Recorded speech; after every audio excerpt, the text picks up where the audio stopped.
Tanan guys, ayan, ito na yung cafe. And baka umorder ulit ako.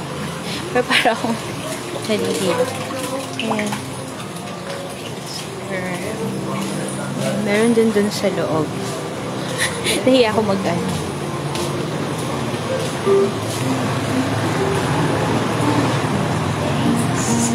So,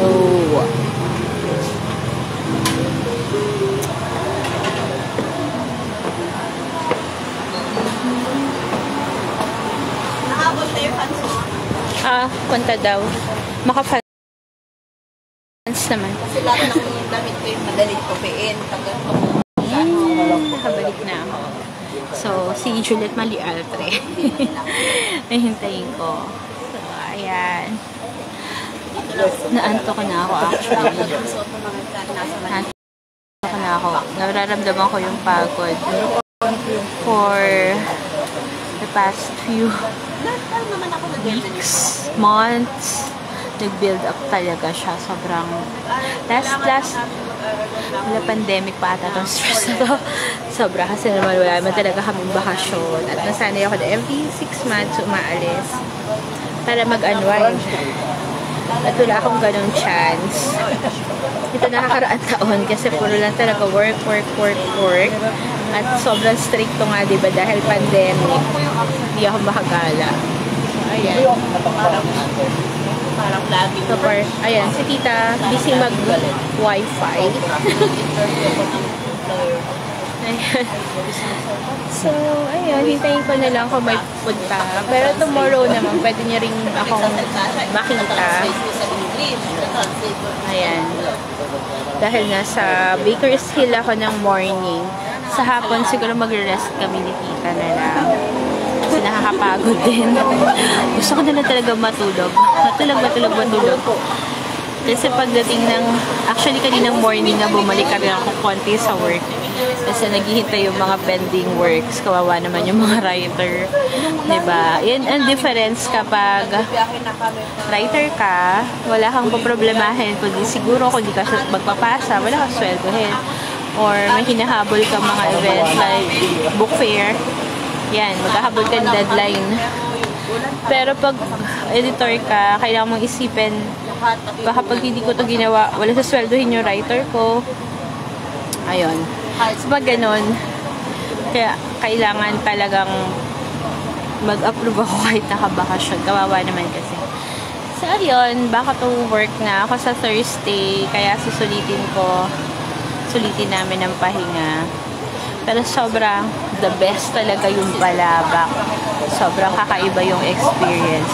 Experience ko na siya before, of course. Pero this time kasi meron na kaming camp sa beach. Nakapag-Onok Island ako. Hindi ako nakapagpunta sa Baring kasi yung part na gusto ko ay nabenta na kay Ninong Gofo. Ninong Bekenemen. Pero sobrang ganda talaga. Enjoy ako. Enjoy ko talaga yung view. Hindi ko pa na-post lahat. Pero sila tita tsaka si Ian, ang dami na nila na-post. Naingit ako. So, yun. Marami pa akong videos na sana ma-edit ko para makita nyo rin. Alam nyo naman kung gaano ko kamahal yung Palawan from Coron to El Nido to Vicente to Port Barton to Puerto Princesa. Babait kasi pati ng mga tao dito. Kaya, the best talaga. Ayan, birthday ko. Ngayon, abang-abang lang ako. Matagal pa naman kami kasi si Gia, kasama niya yung pinsan niya. In-live ka talaga. Kaya wala ba tayo titang kamag-anak dito? Meron sa El Nido. Sa El Nido. Kay Lola Marcin. Yung kalahati ng El Nido sila may-ari. May kamag-anak kami. Teka, kailangan ko i-close yung kamag-anak namin na may-ari ng lupain sa El Nido. Bapa mo na. Abogado kasi yung mga Nakapamit siyang po, tito, tita. Okay na sa akin. Kahit makalahating ektarya ng beach. hindi po ako choosy. Mabilis po akong i-please. So, yun. Tita po, contact naman po para pagbalik natin. Baka mag-anak kumakapit pa rin. Super ganda talaga dito. Pero Balabac talaga, sobrang special talaga sa akin yun. Siguro kasi wala pang masyadong tourist. Konti pa lang kami turista. Lalo na nung first time kong pumunta, ako lang yung tourist during that time. Kasi the rest na nakikita ko, even sa town locals na. But this time, the world is starting to notice Balabac. And it's the last frontier of the last paradise. So parang last of the best na yun. Diba? Kaya habang kung namamahalan kayo, ipon na lang guys. Kasi, totoo lang, yung lahat ng ginastos namin for the tour is mura na. Lugi nga, feeling ko nga lugi sila eh. Konti lang yung kinita nila kung meron man. They just want to promote the place. Pero sobrang sulit. Di talaga kayo magsisisi. Promise. Kung nakakapag-abroad kayo at alam mo yun, gumagastos kayo abroad, spend it on Balabac. The best talaga. No, hindi na ako pupunta Maldives. Hindi pa nila ako may manlilibre sa akin. Kasi Onok Island, okay na ako doon.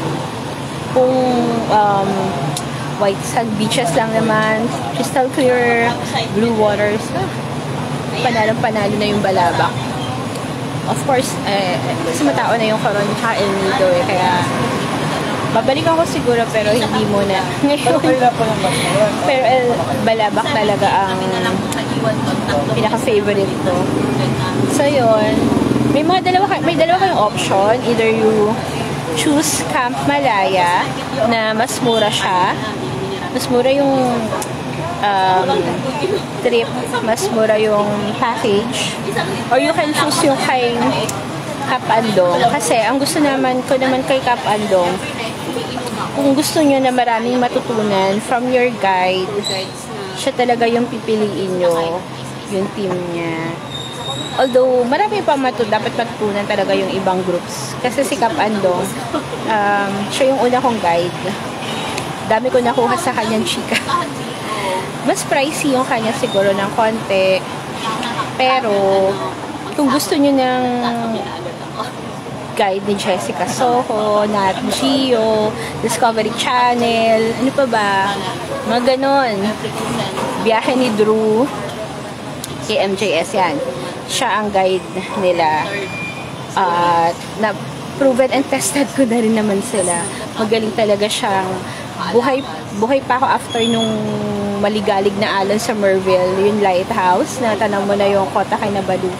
Grabe, nakakatakot yung experience ko doon kasi napaka-erratic ng weather. Kung hindi niya kami nailabas doon sa matataas na alon, ang gulo-gulo, ang ligalig-galig, lulubog yung bangka namin. So, isipin niyo kung paano niya naman iniobra yung bangka namin para safe kami makaparating. So, ayun, talagang tiwala ako. Although, okay din naman yung guide namin na ngayon.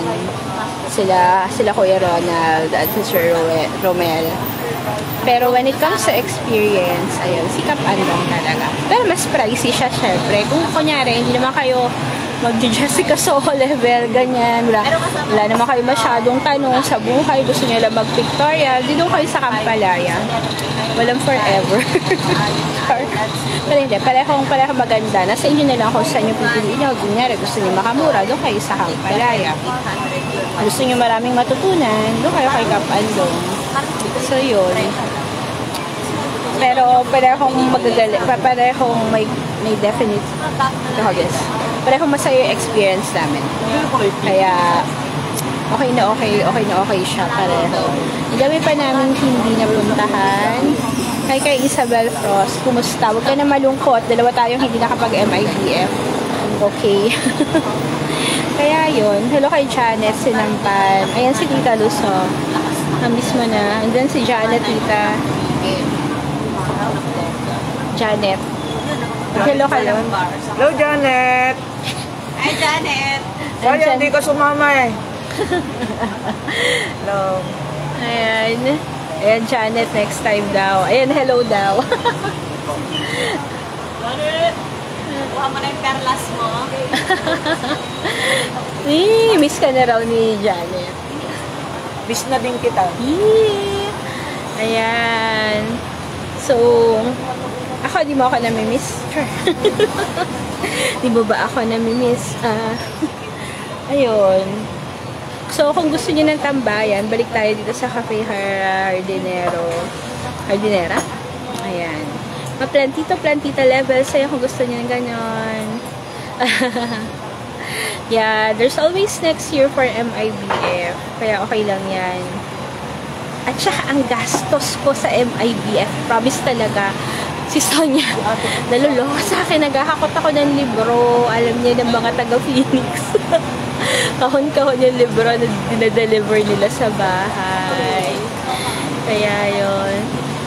Ayan si tita. Sana makasama ko pagbalik ko dito kasi gusto kong bumalik. At tiyak, obligahin ako ng aking mga pamangkin na bumalik. Ganda-ganda kasi dito talaga. Mainggit yun.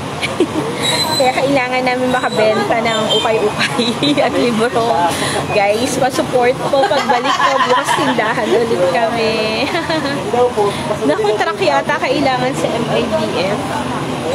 Dahil sobrang daming books ang kailangan. Kaya yun. Ayan, malulubat na ba ako? Mauubos na yata yung smart ko. Teka, magpapalit ako ng internet, guys. Wala. Magpapalit lang ako internet. Ayan, I'm back. So yun, na ba kayo? Nahabol nyo ba yung galaan natin? So, nandito kami sa second floor, Janet. Sobrang ganda dito sa cafe na to. Para ka rin naman nag-SB yung presyo or mas mura pa nga. Pero maganda yung ambiance. So, kung pupunta kayo dito sa Puerto Princesa, malapit lang to sa Xiaolong ni Bonas. Close kami ni Aling Bona. Ang laki ng serving. Ayun, ano pala, tip, kung magbo-bonus kayo, maghati kayo dun sa isang order kasi ang laki. Even yung serving nila ng French bread, ng lahat ng may bread, pang 2 tao, kung nga siya maubos. Kaya yun. Ano pa ba mga pointers ang ibibigay ko? Ayun. Puerto Princesa, hindi kami masyado magtutour this time. Nagpag-tour na kasi ako. Tapos gusto lang namin magpahinga ni Iya. Pero definitely Cafe Hardinera talaga ang aking i-recommend. Bagong to class. Ewan ko kung gano'n nakatagal to ha. Kasi after 2015 ba ako huling nagpunta dito? I think 2015 kasi ginagawa ko pa nun yung Stallion Island 18. Kaya nagamit ko pa yung picture ko sa Hanibungan. Yung may tumbang pine trees. Wala naman tumbang pine trees doon ngayon. Pero ayun, maganda pa rin yung lugar. Kailangan lang konting linis sa ibang isla. Pero, so, waiting pa po ako sa gusto makipag-meet. Kaya nandito lang ako. Teka lang. So, bye guys muna. Inom lang ako. Tunaw na yung inumin ko. Natunaw na siya. So, thank you for watching. Sana nag-enjoy kayo dun sa mini tour natin. Mag-replay na lang kayo. Super nice tong lugar na to. Definitely 5 stars sa akin. Oo, hindi ako mahihirap please.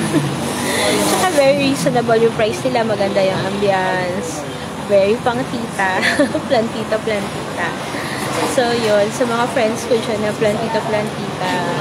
Gora lang kayo dito. Masarap mag-chill. Masarap mag-relax. So, yun. So, thank you guys for watching. Ingat kayo. God bless. Bye-bye.